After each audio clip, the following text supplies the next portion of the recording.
Hello my loves, welcome to my channel. What I'm going to teach you today is how to do the thumbnail for the Sims in the same way that I do all thumbnails for all my videos. And I'm going to teach you all the things that I've learned through trial and error that took me a really long time. So this is very valuable information. First, you're going to simply take screenshots of your Sims using the C key on your game. Now, once you have that, you're going to open Photoshop. If you don't have Photoshop, I will show you another option of doing it without it, but really it does make a difference and makes it much easier, much faster and better quality.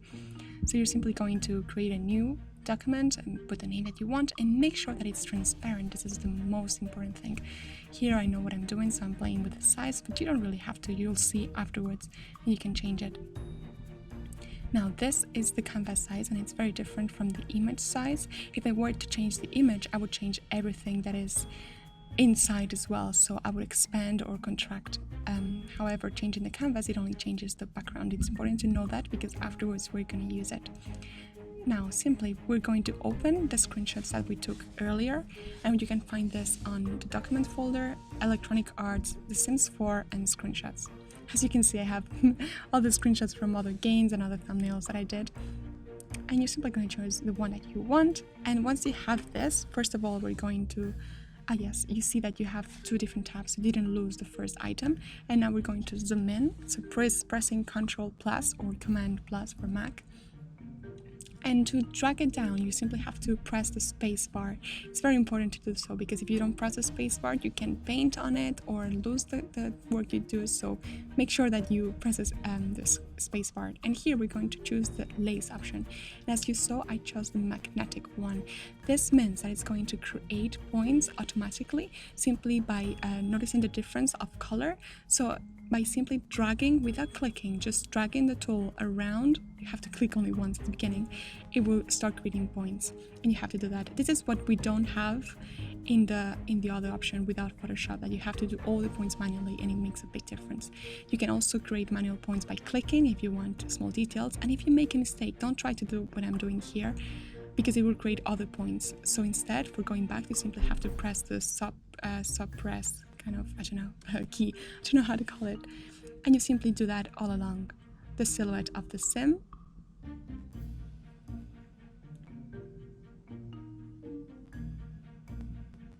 And this will really create a neat look. Now, once you have that, don't do anything, don't touch because you will lose everything. You have to change tool and change the select tool, and you see the little scissors that are up here. Once you see the scissors, then you know you can drag it, and without letting it go, you drag it here.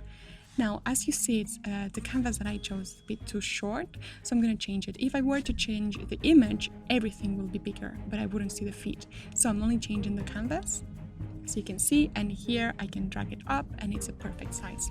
It's good that it's not too big, you know, it's like imagine having a very big square and only a little sim in the middle, because we're going to use it later on. So try to adjust it, but it doesn't have to be exact.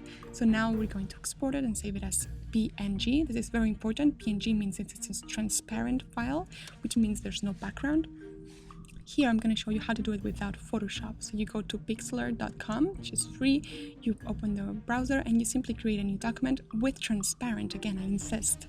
I show you very fast this step because it's basically the same with Photoshop. The only thing that changes is here, the lace, as I told you, you don't have magnetic. So you're going to have to try to use the one that creates points, and you're simply going to start creating points manually. But as you can see, it doesn't create points automatically, and it's very messy. Like at the beginning, probably you're going to do it and you're going to lose everything because you're gonna mess it up and it's going to close itself up and you're going to have to start again. So have patience. Also, what I've learned, what I've discovered with this editor is that I can't zoom out now once I've already started making points.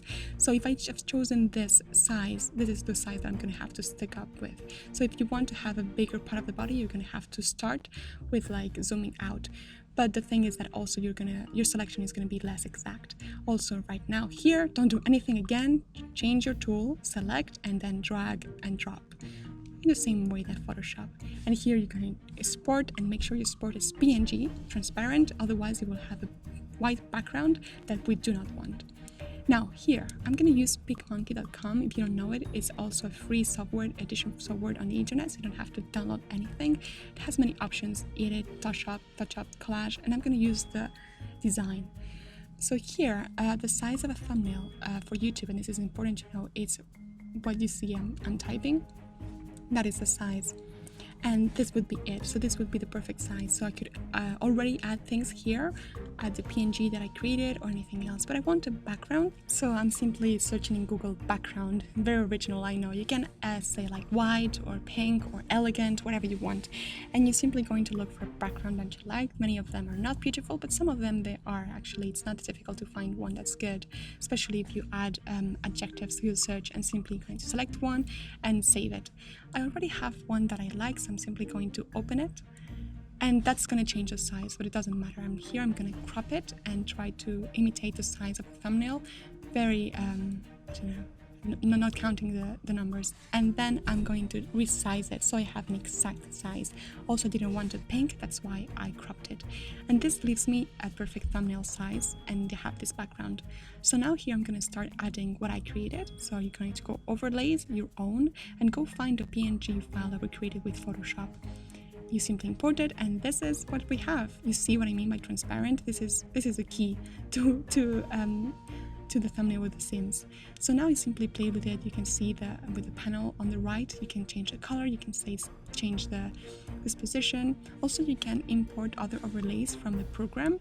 This I did not do myself. It comes from PicMonkey, and you can simply add things, change the colors, make it change the opacity, and simply play with it, the position, the size. And you can also add text by simply adding text, typing something. I made a mistake there, I know, I will change it, don't worry.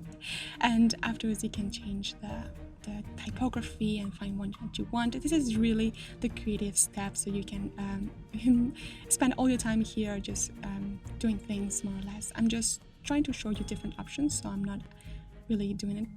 Otherwise, I would take a really long time, because I really spent some time like checking the color, checking the, is it readable from afar, because a thumbnail is going to be smaller. But that's one of my problems. I think all my thumbnails, you can't really read them, but well, they look so beautiful when they're big though, so it's a bit of a problem. If you have this problem and you want to put the heart behind her, you simply have to select her and bring her forward, or bring the heart backward. You have to play with the layers.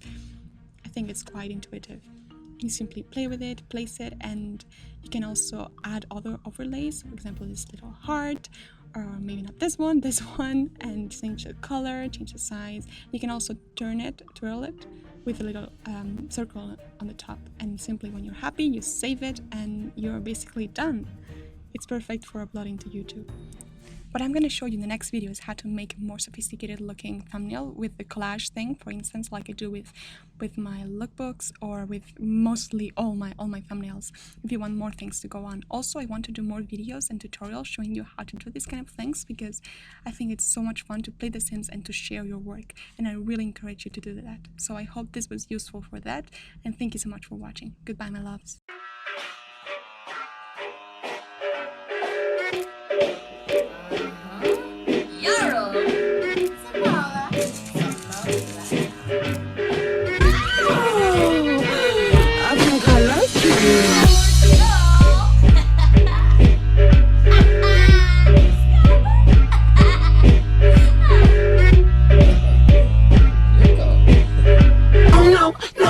No, whoa, go slow, baby, don't.